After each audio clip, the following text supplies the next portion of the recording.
Start. भारतीय दिव्यांग union आज किन बातों को लेकर इको गार्डन में इकट्ठा हुआ?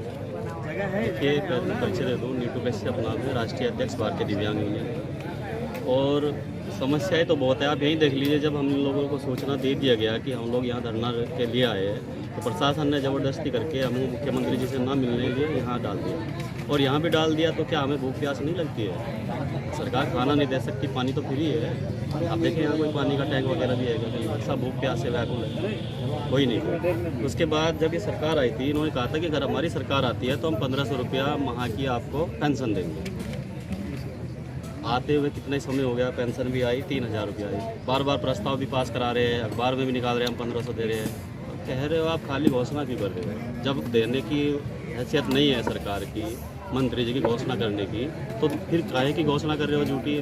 क्यों दिलासा दे रहे हो हम लोगों को जी?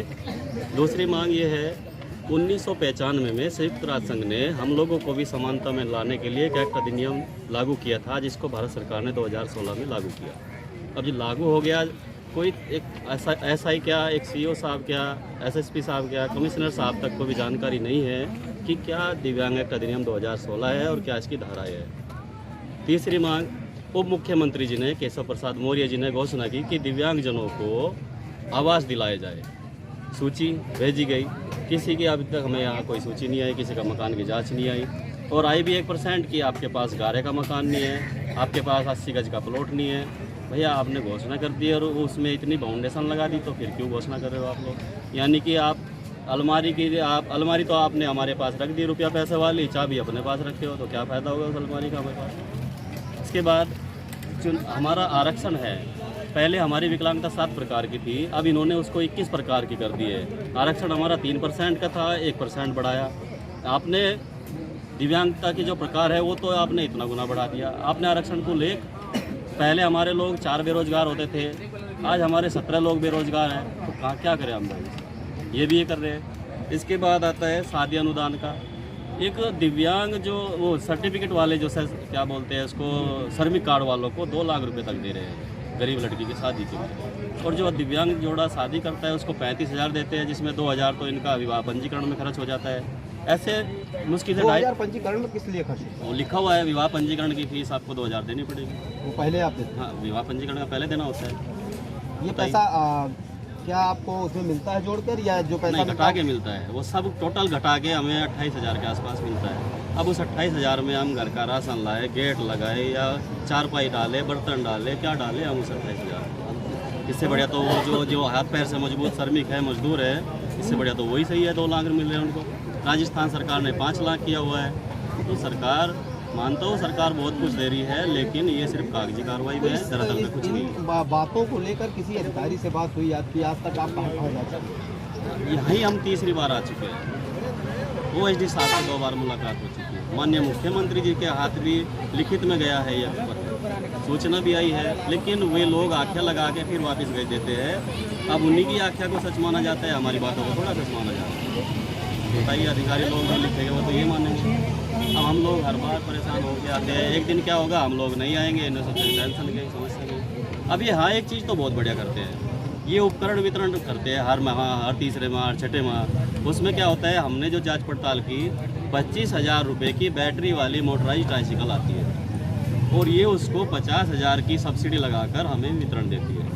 तो वे क्यों हमें वितरण कर रही है? क्योंकि इसमें पर बैटरी वाली ट्राइसिकल में 25,000 रुपये बचता है, इसलिए वो हमें दे रही है। तो कमीशन का क्या? तो कमीशन है, ये बात ही है।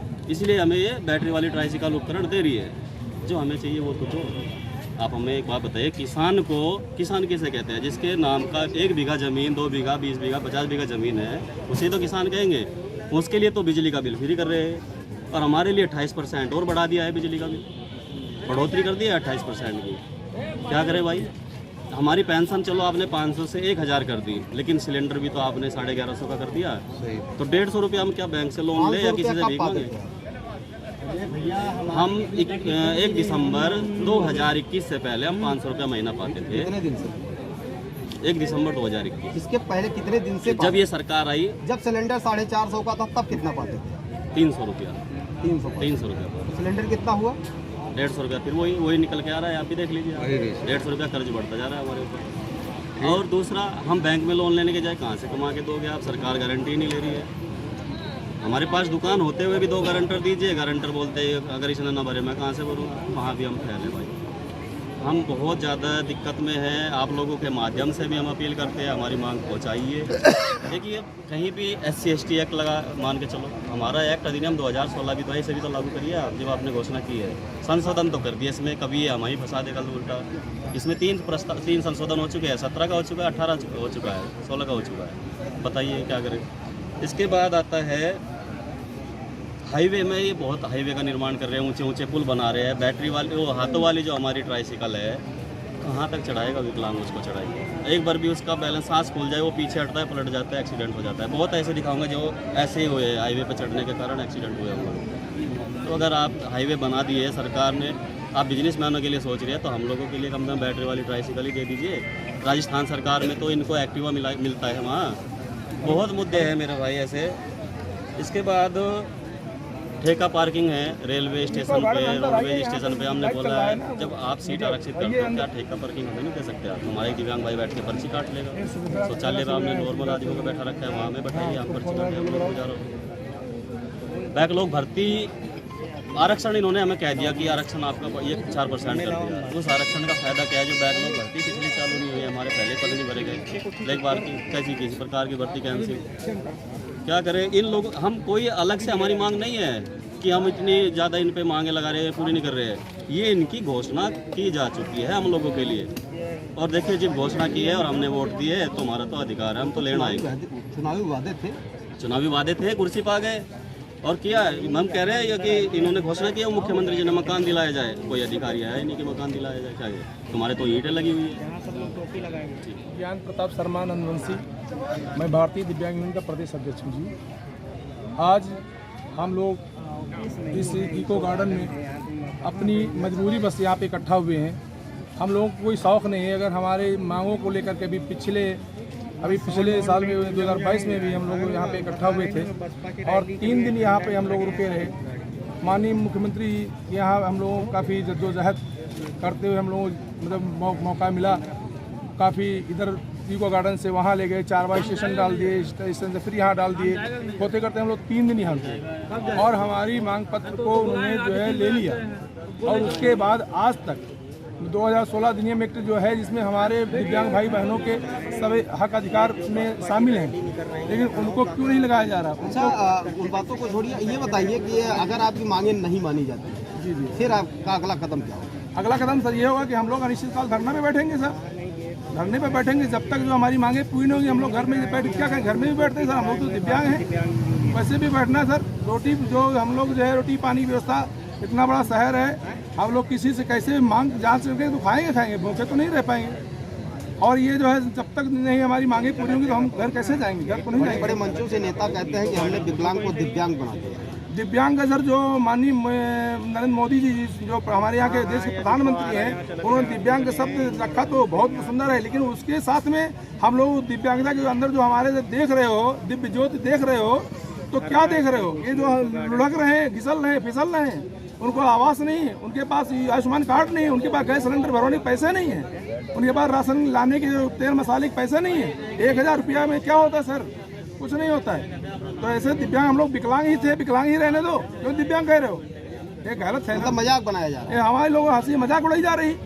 जितने भी सभी लोग हैं सबके वो अधिनियम में सबके लागू किया जा रहे हैं। मेरा 2016 नियम लागू नहीं किया जा रहा, उसको हर थान में मेरा आप लोगों के से भी आपके माध्यम से अपील है सर, निवेदन है कि प्रदेश के माननीय मुख्यमंत्री जी को ये मेरी सूचना, मेरी जानकारी पहुंचाई जाए और प्रदेश के 75 जिलों में हर थानों में ये अधिनियम 2016 एक्ट का बोर्ड लगा करके इस सभी अधिकारियों, कर्मचारियों एवं तथा हमारे भाई बहनों सबको मालूम हो कि मेरा अधिकार क्या है और इन लोगों के साथ हमें क्या करना चाहिए।